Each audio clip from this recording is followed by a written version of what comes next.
Ikutkan Prabestari actually sangat sinonim pada kita sebagai ibu bapa sepanjang tahun 2023 dan 2024. Saya sebenarnya tahu wujudnya pra di sekolah Sri Seremban ni daripada kawan-kawan lah, dengan kawan dan jiran-jiran.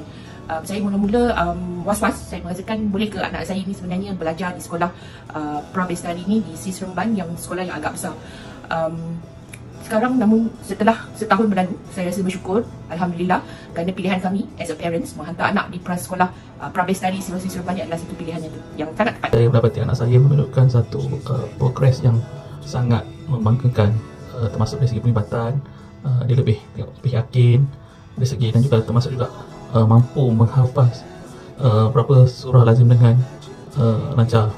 Alhamdulillah, syukur kepada Allah SWT. Saya sangat berterima kasih di atas sokongan yang telah diberikan kepada anak saya. Saya juga tahu anak saya berada di tangan yang baik dengan memiliki anda semua sebagai guru. Terima kasih kerana telah menjadi guru dan telah meninggalkan impak yang positif dalam kepribadian anak saya. Saya baru setahun bersekolah dan sebelum ni tak kenal langsung alif bata, ABC 1 2 3. Alhamdulillah dalam masa setahun ni dia mampu untuk membaca, mengira dan mengaji. Terima kasih kepada guru-guru di Prabestari. Sangat berhati dan seperti abang-abang anak saya, di mana Abdam, Azim, Hafid dan Aaron sangat-sangat berhati lah dengan layanan dan juga didikan pada guru Prabestari.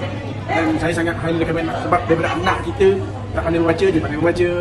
Pra Sri Seremban, Alhamdulillah dia dah mengenal huruf, dia dah pandai warna, improve so much. Alhamdulillah dia dah boleh hafal surah-surah lazim, mengenal huruf Jawi, Iqra dia dah pandai.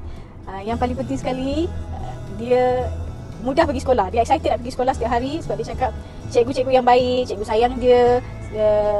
So terima kasih sangat-sangat kepada cikgu.